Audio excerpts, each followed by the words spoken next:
कभी ऐसा महसूस होता है कि दिन भर आप भाग दौड़ में लगे रहे, लेकिन रात को सोचते हैं कि भाई कुछ ठोस हुआ ही नहीं। हाँ बिल्कुल, और फिर मोबाइल उठाते हैं और Instagram reels, YouTube shorts, Netflix, और पता ही नहीं चलता कब घंटे निकल गए हैं ना। सही बात है। और अगले दिन फिर वही वादा खुद से कि आज फोकस करेंगे। पर जैसे ही थोड़ी सी भी बोरियत होती है, हाथ अपने आप स्क्रीन की तरफ चला जाता है। ऐसा लगता है जैसे कोई अनदेखी शक्ति हमें खींच रही हो। बिल्कुल, और हमारे पास जो स्रोत हैं वो इसी अनदेखी शक्ति के पीछे छिपे एक केमिकल की तरफ इशारा कर रहे हैं, डोपामीन। हाँ, डोपामीन। ये हमें छोटी छोटी चीजों से तुरंत वाली खुशी देता है। लेकिन दिलचस्प बात यह है, जैसा स्रोत बताते हैं, कि लंबे समय में यही हमारी इच्छा शक्ति, हमारे मोटिवेशन को शायद खोखला कर रहा है। बिल्कुल, और ये समझना जरूरी है कि आज का जो माहौल है, खासकर ये डिजिटल दुनिया, ये इसी डोपामिन सिस्टम को एक तरह से हाईजैक करने के लिए डिजाइन की गई है। हाईजैक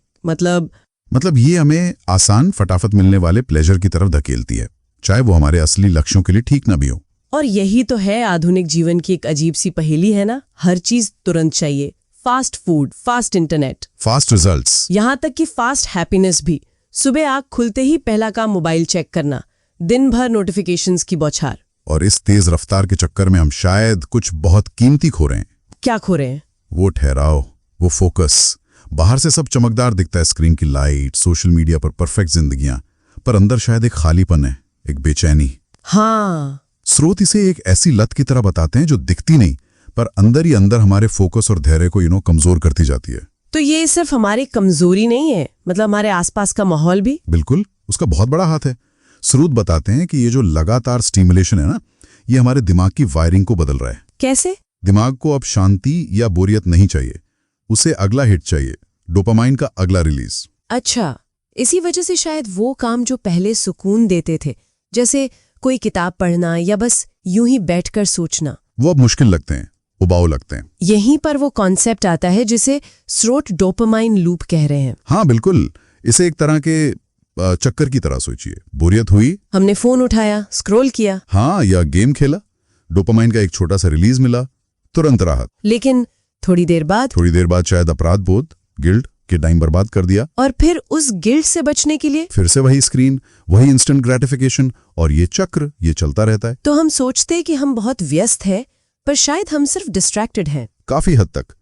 लेकिन एक जरूरी बात जो स्रोत बताते हैं कि डोपामाइन अपने आप में कोई विलन नहीं है। अच्छा, ये तो दिलचस्प है। तो फिर ये है क्या? लक्ष्य बनाने उन्हें पाने के लिए प्रेरित करता था। वो जो उत्साह होता है ना कुछ करने का, वो आग, वो डोपामाइन का ही काम था। तो समस्या डोपामाइन नहीं, बल्कि उसका अनियंत्रित प्रवाह है, उसका अनकंट्रोल्ड फ्लो। जो ड्राइव हमें मान लीजिए कोई किताब पूरी करने या कोई बड़ा प्रोजेक्ट खत्म करने के लिए मिलनी थी, वो अब बस एक लाइक या एक नोटिफिकेशन पर खर्च हो रही है, छोटे छोटे बेकार के रिवॉर्ड्स पर। समझ गई। तो जो ऊर्जा बड़े कामों के लिए थी, वो छोटी छोटी चीजों में बिखर रही है। एकदम सही। और इसी बिगड़े हुए बैलेंस को ठीक करने के लिए स्रोत डोपामाइन डिटॉक्स जैसे आइडियाज की बात करते हैं। डोपामाइन डिटॉक्स सुनने में थोड़ा इंटेंस लगता है। हाँ, लेकिन इसका मतलब डोपामाइन को खत्म करना नहीं है, बिल्कुल नहीं। इसका मतलब है दिमाग को रीसेट करना। रीसेट करना कैसे? प्रैक्टिकली इसका क्या मतलब है? स्रोत सुझाते हैं कि कुछ समय के लिए जानबूझकर उन एक्टिविटीज से दूरी बनाना जो तुरंत और बहुत ज्यादा डोपामाइन रिलीज करती हैं।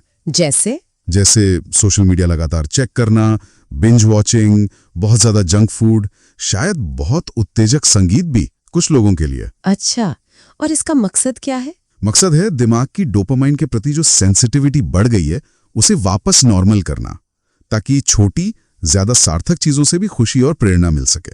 तो ये एक तरह का रिकैलिब्रेशन हुआ, दिमाग को दोबारा से सेट करना। हाँ बिल्कुल, डोपामाइन को दुश्मन समझने के बजाय उसे वापस अपना साथी बनाना, उसे टेम्पररी प्लेजर से हटाकर मीनिंगफुल गोल्स की तरफ मोड़ना। ये समझना कि कैसे टेक्नोलॉजी और हमारा माहौल हमें लगातार इंस्टेंट ग्रेटिफिकेशन की ओर धकेल रहे हैं, इसे स्रोत साइलेंट मैनिपुलेशन जैसा कुछ कह रहे थे। हाँ, एक तरह का अदृश्य दबाव जो हमारे फोकस और अनुशासन को तोड़ रहा है। ये डिटॉक्स या रीसेट उसी कंट्रोल को वापस पाने की एक कोशिश है। तो अंत में ये सवाल रह जाता है ना कि क्या होगा अगर हम इस इंस्टेंट ग्रेटिफिकेशन की अंधी दौड़ से थोड़ा पीछे हटें? अगर हम सचेत होकर समझें कि हमारा ध्यान कैसे खींचा जा रहा है और फिर अपने फोकस, अपने डिसिप्लिन को दोबारा मजबूत करें। क्या हम उस साइलेंट केओस, वो जो अंदर की उथल-पुथल है, उससे बाहर निकल सकते हैं? और एक ज्यादा स्पष्ट, शांत जगह पहुंच सकते हैं जहां डोपामाइन हमारा मास्टर नहीं बल्कि हमारा टूल, हमारा सहायक, हमें बेहतर बनाने में मदद करने वाला। कभी ऐसा महसूस होता है कि दिन भर भाग दौड़ में लगे हैं, फोन चल रहा है, जानकारी आ रही है, पर फिर भी कुछ खालीपन सा है, जैसे खुद से कनेक्शन ही टूट सा गया हो? हाँ, ये बहुत आम अनुभव है आजकल।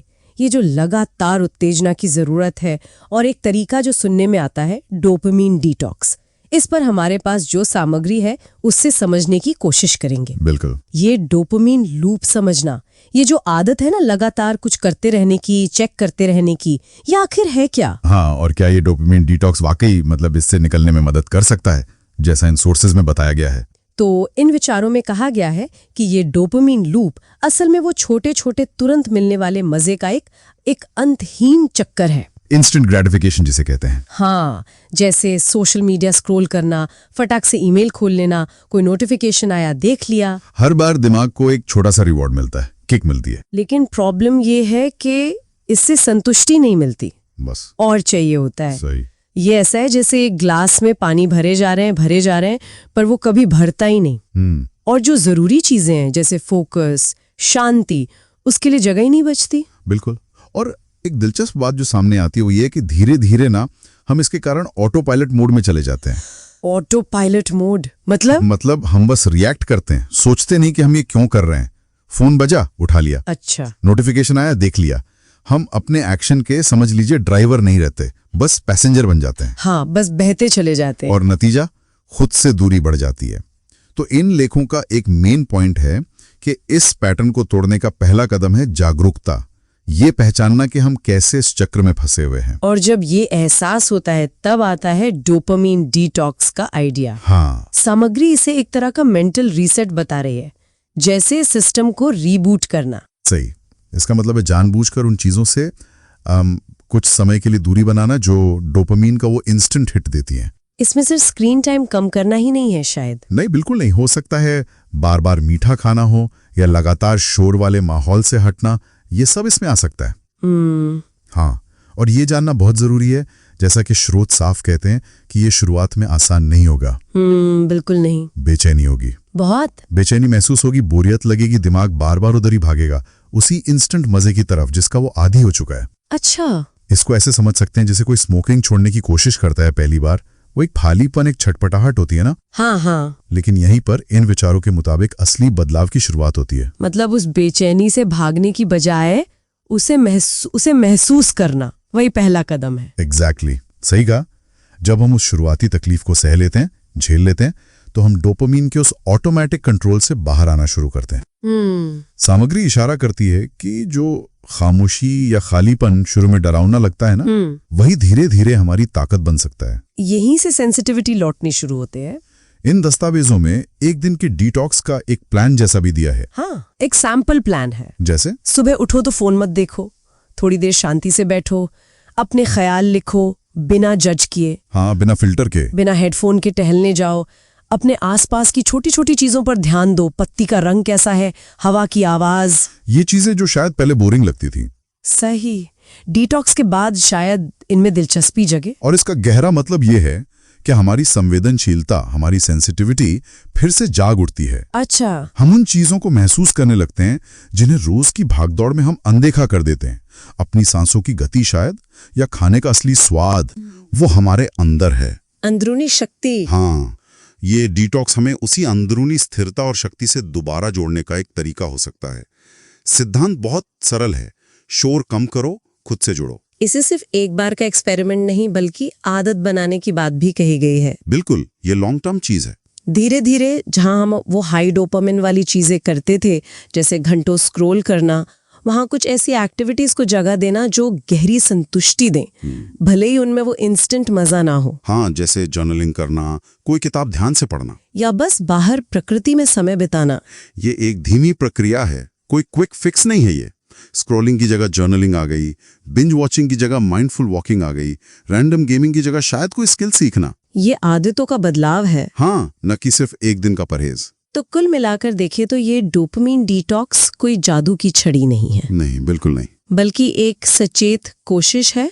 हमारे हाथ में जो जानकारी है उसके अनुसार ये एक चुनौतीपूर्ण लेकिन शक्तिशाली प्रक्रिया हो सकती है। हाँ, जिससे इस लगातार उत्तेजना वाली दुनिया में हम अपना कंट्रोल वापस पा सकें और शायद खुद से एक गहरा रिश्ता बना सकें। और यहाँ एक सवाल हम सोचने के लिए छोड़ सकते हैं जो इन्हीं विचारों से जुड़ा है। बताइए। अगर हम उस शुरुआती बोरियत या बेचैनी के एहसास को बस कुछ पलों के लिए महसूस करें, उसे भगाने के लिए तुरंत फोन उठाने या कुछ और करने की इच्छा को रोक दें, तो उस ठहराव में, उस खालीपन में हमें क्या मिल सकता है?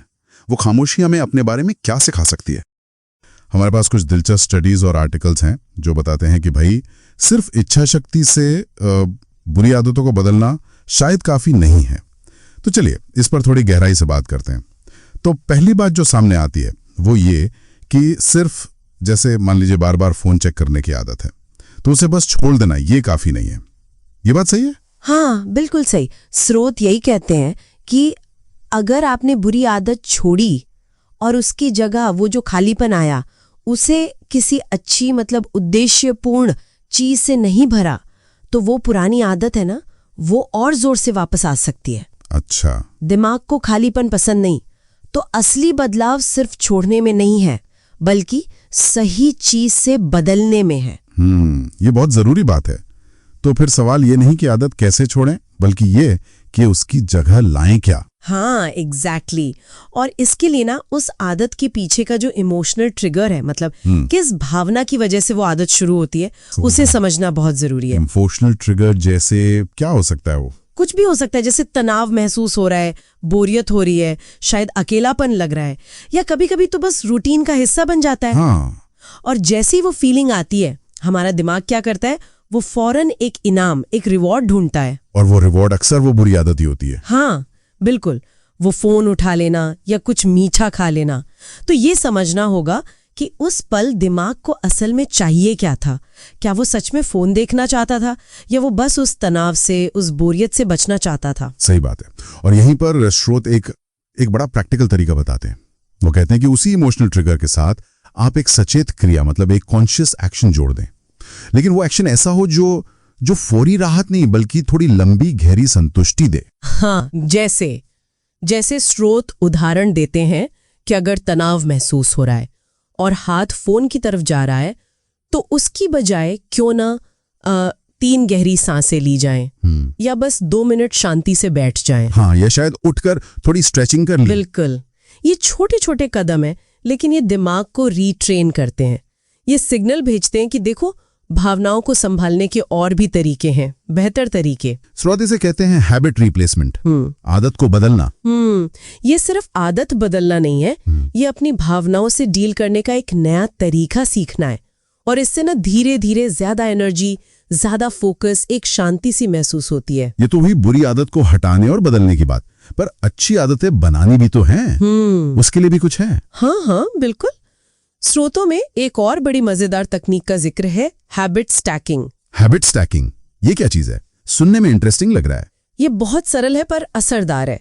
इसका मतलब है अपनी कोई पहले से जमी हुई अच्छी आदत है ना, हाँ। उसके साथ एक नई अच्छी आदत को चिपका देना, स्टैक कर देना। जैसे मान लीजिए कोई रोज सुबह ब्रश तो करता ही है, ये एक पक्की आदत है। हाँ, लगभग सभी करते हैं। तो स्रोत कहते हैं ठीक ब्रश करने के बाद बस 2 मिनट निकालकर आभार व्यक्त करने के लिए कुछ लिखें, ग्रैटिट्यूड जर्नलिंग। अच्छा, तो ब्रश करना एक सिग्नल बन गया अगली आदत के लिए। हाँ, वो पुरानी आदत नई आदत के लिए एक ट्रिगर बन जाती है, एक रिमाइंडर। समझ गया, मतलब एक आदत दूसरी को खींच लाती है। जी। ये सुनने में तो आसान लगता है, पर स्रोत कहते हैं कि इसका असर सिर्फ हमारे कामों पर नहीं पड़ता, ये हमारी पहचान, हमारी आइडेंटिटी को भी बदलता है। ये कैसे होता है? हाँ, ये इसका सबसे गहरा पहलू है मेरे ख्याल से। जब हम लगातार छोटी छोटी अच्छी आदतें अपनाते हैं ना, तो हम सिर्फ वो काम नहीं कर रहे होते हैं, हम धीरे धीरे अनजाने में ही सही खुद को उस तरह के इंसान के तौर पर देखने लगते हैं जो ऐसे काम करता है।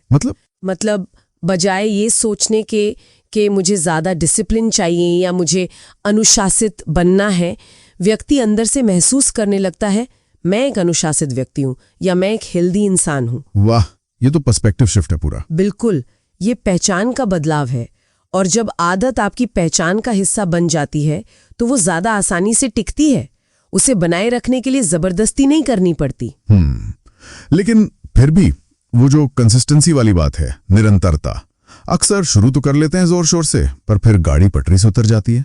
स्रोत इस चुनौती के बारे में क्या कहते हैं? इसे कैसे पार करें? हाँ, ये सबसे आम मुश्किल है।